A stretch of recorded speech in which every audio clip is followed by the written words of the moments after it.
All right, everybody. I'm Logan Alec. I'm a CPA, and this is my update for Saturday, November 28th.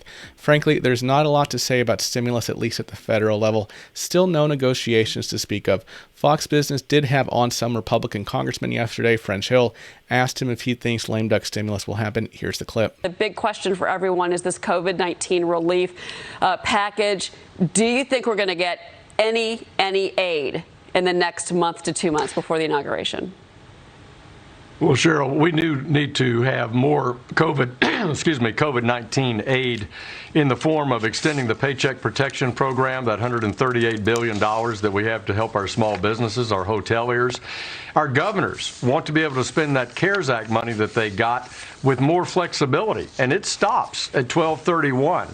So we need that changed here before the end of the year. And finally, we need to help our families that are on unemployment have certainty about the level of unemployment compensation that they're eligible for. So those three things, I believe, need to be done during this lame duck session of Congress before Congress adjourns and long before the inauguration. So the congressman didn't specifically answer the question directly whether he thinks lame duck stimulus will happen or not. He agrees that we need it, of course.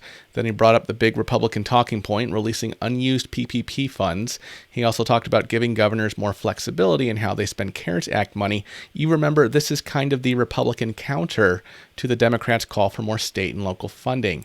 Some Republicans say, okay, we'd be willing to allocate a little bit more new money to state and local funding, but on top of that, we want to give states more flexibility in how they're able to spend the money that was already allocated to them under the CARES Act. And then Congressman Hill talked about unemployment, of course.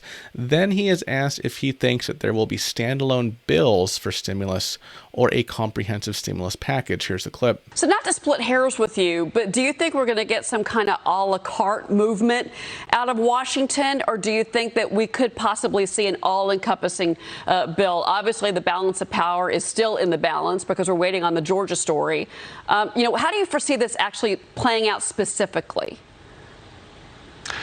Well, I do think there's not appetite to attach COVID-19 relief to the December 11th deadline Congress has for 2021 funding. So I think we're going to have to pass a separate COVID-19 bill. As you know, we're far apart between Speaker Pelosi still demanding $2.5 trillion and Senate Republicans in the $600 billion range.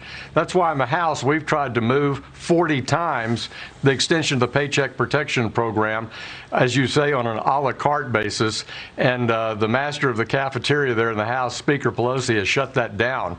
So I still think we need to put together a common sense set of package and get it passed before the end of the year. No, I think many small business owners and Americans that are sitting home without jobs right now would agree that we can't wait until January 20th. It's just not an option. Agreed. First thing he says is that he doesn't think that stimulus will be attached to the government funding bills. That's consistent with what Nancy Pelosi said earlier this month. But if you saw the clip I showed you yesterday, Richard Neal, the House Ways and Means chair, this week kind of hinted that it might be a possibility that it's attached. Personally, I'm not bullish on that. I think if there is stimulus, it will be separate than the government funding. So in light of this, Congressman Hill said he thinks that if there is stimulus during the lame duck, it will be in the form of a united bill. But of course, he brought up that the two sides are still extremely far apart. In terms of COVID-19, there were 199,104 cases yesterday, with 1,388 deaths, and new restrictions and lockdowns continue in states and localities nationwide. The CDC has actually estimated that more than 15% of Americans have had COVID-19 by the end of September. Yes, about 53 million people.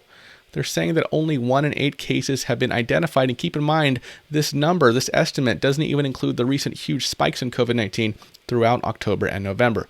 Also, experts are warning that COVID-19 figures could possibly be unreliable for about the next week since testing rates dropped significantly surrounding the Thanksgiving holiday.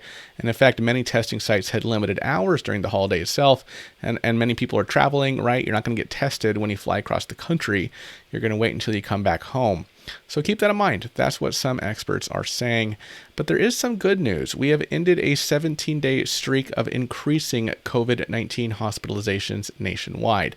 More restrictions and lockdowns are being implemented throughout the country.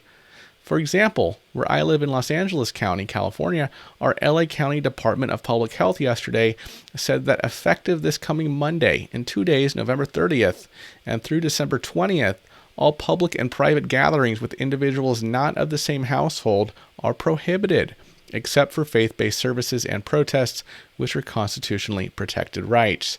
There are also more restrictions on maximum occupancy for various businesses and other restrictions as well. All right, everybody, that is my brief Saturday update. Thank you so much for watching, and I'll see you in the next video. Bye-bye.